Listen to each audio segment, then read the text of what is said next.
लावणी गजरे एबीपी 24 तास मध्ये आपले सहर्ष स्वागत करीत आहे।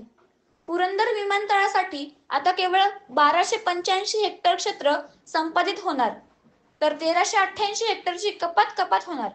असेच नवनवीन व्हिडिओ पाहण्यासाठी आपण जर आमच्या चॅनलवर नवीन असाल तर सबस्क्राइब, लाईक, शेअर करा। प्रस्तावित पुरंदर विमानतळाच्या भूसंपादनाला विरोध झाल्यानंतर अखेर संपादनासाठी जमीन कमी करण्यात आली आहे। पूर्वीच्या अधिसूचनेनुसार हे क्षेत्र 2673 इतके होते।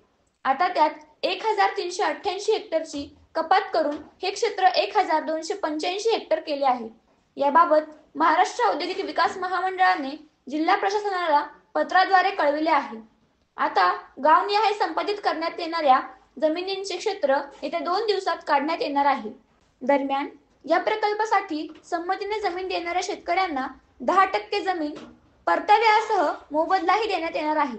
त्यासाठी येत्या सोमवारपासून दिनांक 25 रोजी जिल्हाधिकारी कार्यालय आणि पुरंदर प्रांताधिकारी कार्यालयात संमती स्वीकारण्यात येणार आहे। संमती न देणाऱ्या शेतकऱ्यांना केवळ मोबदला दिला जाईल, अशी माहिती जिल्हाधिकारी जितेंद्र रुडी यांनी दिली आहे। या विमानतळासाठी पुरंदर तालुक्यातील 7 गावांतील सुमारे 2673 हेक्टर जमिनीचे संपादन करण्यात येणार अशी घोषणा केली होती। त्यानुसार 24 एप्रिल रोजी याबाबत अधिसूचनाही जारी केली होती। यात 13,300 शेतकरी बाधित होणार होते। त्यानंतर या भूसंपादनाला येथील शेतकऱ्यांनी विरोध केला होता। योग्य मोबदला आणि पुनर्वसन करावे या मागण्या शेतकऱ्यांकडून केल्या जात होत्या। त्यानंतर राज्य सरकारने या प्रकल्पासाठी संमतीने जमीन देणाऱ्या शेतकऱ्यांना 10% विकसित भूखंड आणि 4 पट मोबदला देण्याचा निर्णय घेतला होता। त्याबरोबरच महाराष्ट्र औद्योगिक विकास महामंडळाकडून या शेतकऱ्यांना विविध फायदे देण्यात येतील असे घोषित केले होते। मात्र महिनाभरापूर्वी उपमुख्यमंत्री अजित पवार यांनी हे क्षेत्र कमी करण्याबाबत सूतोवाचही केले होते।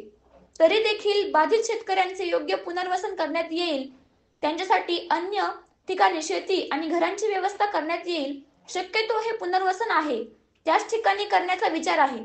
बाधितांना योग्य तो मोबदला दिला जाईल, त्यांना वाऱ्यावर सोडण्यात येणार नाही अशी ग्वाही त्यांनी दिली होती।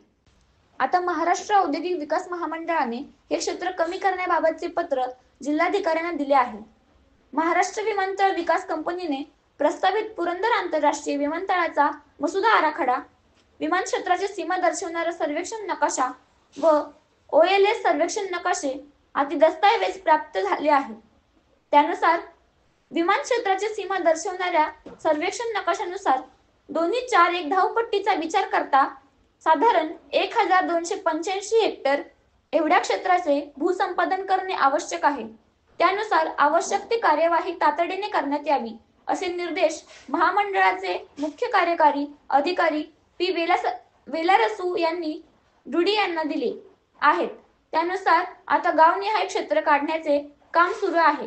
भूसंपादनास संमती देणाऱ्या शेतकऱ्यांना 4 पट मोबदल्यासह जमिनीचा परतावा देण्यात येणार आहे। यासाठी एरोसिटीत 10% विकसित भूखंड दिला जाईल। संमती घेण्याची प्रक्रिया येत्या सोमवारपासून सुरू करण्यात येईल।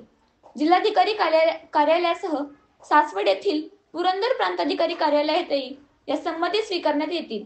मात्र संमतीने देणाऱ्या शेतकऱ्यांना केवळ 4 पट मोबदलाच देण्यात येईल, जिल्हाधिकारी जितेंद्र रुडी यांनी सांगितले।